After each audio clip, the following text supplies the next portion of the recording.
When I started this channel, the biggest and most exciting aspect of it was being able to relive my youth.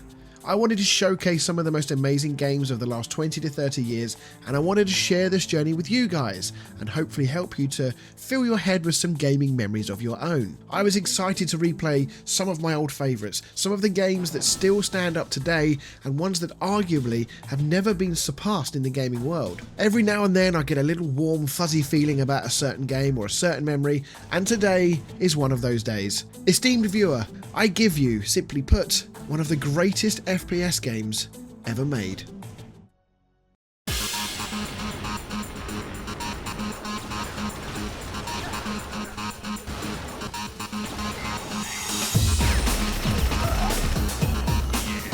Unreal Tournament was released in November of 1999 by Epic Games and Digital Extremes. It stands as one of the most influential and defining first-person shooters of its era. It was more than just a game. It was a technological marvel, a cultural milestone, and a cornerstone in the evolution of multiplayer gaming.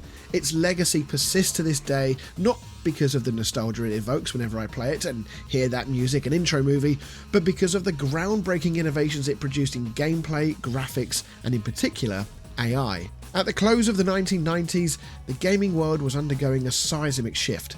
Multiplayer gaming was beginning to mature, internet connectivity was becoming more widespread, and gamers were craving more competitive and connected experiences. Now, for clarity, Unreal Tournament wasn't the first to explore competitive multiplayer.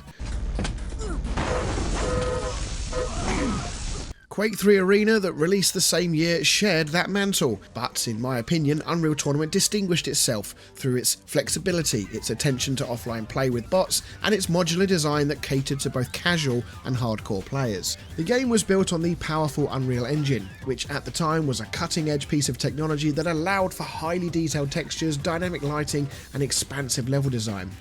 This engine, which of course has been refined and has been used a ton in other titles to this very day, was central to the visual spectacle that Unreal Tournament offered. Environments were richly varied, ranging from gothic cathedrals and sci-fi installations to eerie alien worlds, all rendered with a sharpness and fluidity that set a new standard for the genre. The design of the maps was particularly amazing.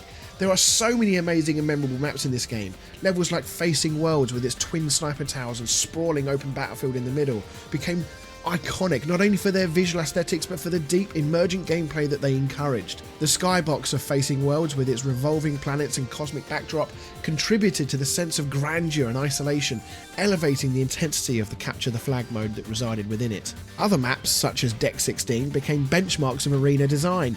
The tight corridors, verticality and strategic item placement turned this map into a favourite for duels and deathmatch sessions. There were two other favourites of mine which I spent a huge amount of time on. The first was Lava Giant, a map consisting of two bases at the end of each map, with a large wall in the middle with half a dozen routes that could be used to get to either base. Playing Capture the Flag on this map with bots was a ton of fun, even better with mods.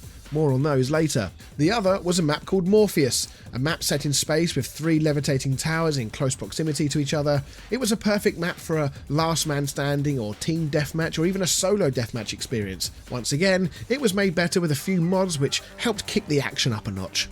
The best maps were not only beautifully rendered but also mechanically elegant, providing players with intuitive layouts that facilitated a wide range of playstyles. Capture the Flag maps, for example, often had your typical three-lane approach when defending or attacking, but these lanes were all full of twists, turns, obstacles and environmental oddities so that no two maps ever felt the same. Map knowledge was quite key here as well, in particular knowing where the big power-ups were. Knowing when to grab the armor power-up or timing the appearance of the shield belt added another layer of tactical depth that could help turn the tide of a fight. Gameplay-wise, Unreal Tournament offered a buffet of modes that went far beyond the traditional deathmatch.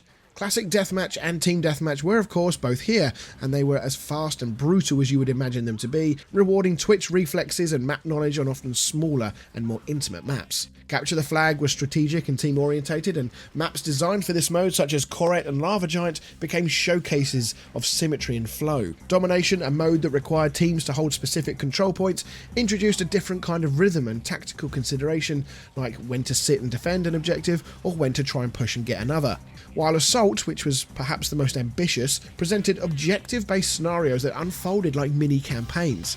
Assault maps like Overlord, where attackers storm a beachhead and infiltrate a bunker, created scripted cinematic experiences in a multiplayer context. These scenarios often encouraged huge amounts of teamwork in a way that was relatively novel for the time. It is absolutely mad to me that 26 years ago, Unreal Tournament was setting standards for FPS game modes that are largely still used today. Each of these modes came with its own map set, its own UI tweaks and mechanics, revealing the developer's commitment to variety and polish.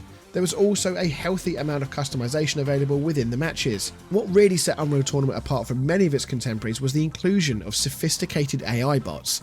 In an era where internet gaming wasn't really universally accessible, the bot support in Unreal Tournament was arguably revolutionary.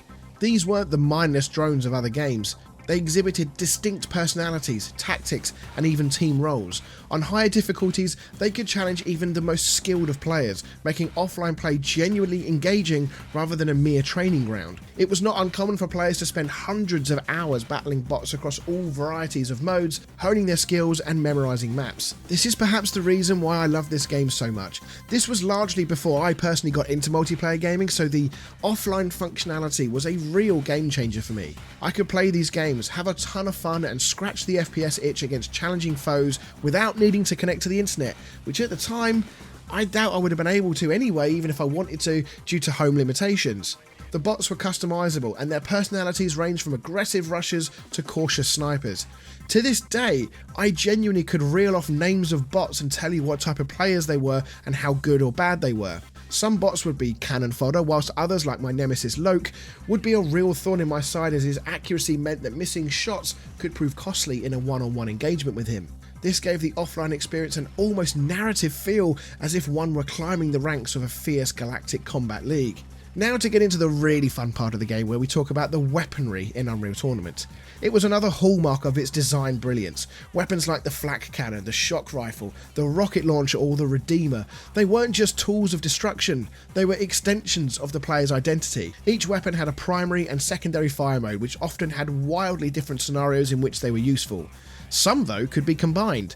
The shock rifle in particular became the stuff of legend due to its combo mechanic, where players could shoot a slow-moving energy ball with an alternate fire and then detonate it with the primary fire for a massive explosion. A skillful, satisfying technique that rewarded timing and aim. The weapon balance was such that no single weapon ever dominated, each had its ideal situation, and players developed their own personal affinities based on their playstyle. The bio rifle, for example, was widely mocked by new players, but it became deadly in the hands of veterans who could predict enemy movement and control tight spaces. The Redeemer, an over-the-top one-shot missile with a manual camera in which you could control the huge payload, was a fan favourite for its sheer power and drama that it caused. But be aware, whilst you fire it and control it, your character was stood still, vulnerable to attack. From the pulse gun to the sniper rifle, every weapon had a distinct feel, sound and use case, contributing to a sandbox of mental gameplay that remained fresh even after countless hours and matches. The sound design was equally iconic. The announcer's voice, I mean, who can forget this guy, shouting double kill, monster kill or godlike. It became etched into the collective memory of a generation of gamers. The announcer's booming enthusiasm added a sense of progression and dominance during the matches, reinforcing a player's streak with auditory flair. I mean, just listen to how good this sounds. Double kill, multi-kill, ultra kill, monster kill. Useless. The music deserves a special mention here as well. The soundtrack is incredible in Unreal Tournament. It was an amalgamation of techno, industrial and ambient styles that perfectly matched the high-octane pace of the game. Playing on an eerie map? Well, here's an atmospheric, intense piece of music. Playing on an indoors map with action around every corner? Here is a fast-paced, exciting and adrenaline-pumping track to go along with it. Music was dynamically tied to the game's tempo, often subtly rising during confrontations and then easing during the lulls. This attention to detail of sound and gameplay was part of what gave Unreal Tournament its immersive quality. Players didn't just engage in the combat, they felt like they were part of an orchestrated performance of chaos. Tracks like Run, Foregone Destruction and Mechanism 8, and even the intro and menu music itself heightened the intensity of the feeling, let alone the matches themselves. It's a soundtrack that even to this day, I still listen to regularly, and I think it is genuinely one of the best soundtracks ever made for a game. If this game wasn't already brilliant, which it is, then the Mutators took it to another level. Each game, outside of the single player ladder, allowed players to radically alter the gameplay with simple mutator toggles. There were a ton to choose from as well, all of which drastically changed the game. Whether that meant slowing down time, turning everyone into walking bombs, an insta-gib mode where the shock rifle became a powerful one-shot gun which turned anyone it hit into giblets, or adding in relics that gave those that carried them performance buffs or the ability to teleport on death rather than needing to respawn. The sheer breadth of mutators and gameplay options ensured that Unreal Tournament never felt stale. All of this bled into the multiplayer experience. Unreal Tournament was built to be modified, extended, and shared. Its mod support was a major contributor to its longevity. Players could create their own maps, game modes, skins, and even mutators.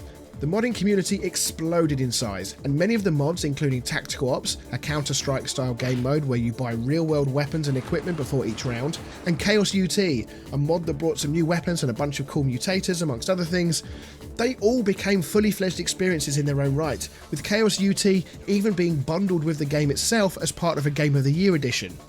Epic Games actively supported this community, distributing mod tools with the game and fostering a creator-friendly environment long before that became industry standard. The inclusion of the Unreal Editor empowered countless players to become creators. For many budding developers, this may well have been their first experience with level design or scripting, and Unreal Tournament served as a gateway to careers in game development.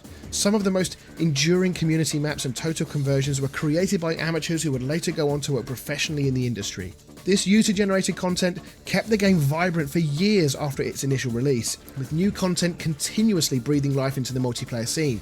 The game's user interface, menu design and matchmaking were functional for the time, though by today's standards might seem a bit rudimentary. Yet within that simplicity was a robustness and clarity that served its purpose well. Players could quickly jump into games, host LAN matches, or explore the single player ladder, which, while light on narrative, offered structural progression through increasingly difficult opponents and maps, culminating in a big, final duel against the cybernetic boss, Zan Krieger. The atmosphere of these late tournament matches, often set in moody, foreboding arenas with intimidating music, added gravitas to what was an otherwise straightforward ladder. On a cultural level, Unreal Tournament captured the mood and feel of late 90s PC gaming. It was edgy, aggressive and confident, yet not without a sense of humour and flair. For example, the game allowed for taunting automatically. Turn that on and your character would taunt automatically in the kill feed to those that you killed. Some of the lines were absolutely hilarious when timed right. The community that formed around the game was tight-knit but vast, with competitive ladders, LAN tournaments and early esports events beginning to form in its wake. Its success helped cement Epic Games as a major player in the industry and establish the Unreal Engine as a dominant force in game development, a legacy that continues to this day in a huge variety of games and genres. The LAN party era saw Unreal Tournament as a staple of shared gaming experiences. Its network code was very robust for the time, allowing for smooth local matches that turned living rooms and garages into makeshift arenas. These gatherings became rites of passages for young gamers and fostered friendships and rivalries that often endured long after the last frag. The online scene, bolstered by third-party services like GameSpy and forums where clans coordinated matches and trash talk flourished, added yet another layer of competitive spirit to this game. And retrospectively, Unreal Tournament is more than just a good shooter. It's a blueprint. Looking back on it now, it seemingly anticipated many of the trends that would define multiplayer gaming in the decades to come. Modular design, online competition, user-generated content, and the idea that AI could offer a near-human challenge. Though its sequels, UT 2003, 2004, Unreal Tournament 3 and the ill-fated 2014 reboot, all brought their own innovations, none recaptured the singular lightning-in-a-bottle energy of the original. Each sequel introduced visual and mechanical upgrades, yet many longtime fans, including myself, continued to gravitate back to the tight pacing and perfect balance of the 1999 original. 2.5 decades later, Unreal Tournament remains a monument to a pivotal moment in gaming history. It combined technical brilliance, creative audacity, and community focus in a way that few games before, or since for that matter, have managed. For those who played it during its heyday, it represents not only a masterclass in arena shooter design, but also a treasured piece of their digital youth. A time when Headshot and Killing Spree weren't just sound bites, they were declarations of skill, style, and supremacy. Thank you very much everyone for watching this video. It's been a ton of fun making this one. I cannot tell you how many hours I spent in this game, so please do let me know in the comments down below if you played this when you were younger. Do you still play it to this day? I would love to know how many people still play this game. As always, if you could like, comment, subscribe, ring the notification bell on this video for this channel, it would really help.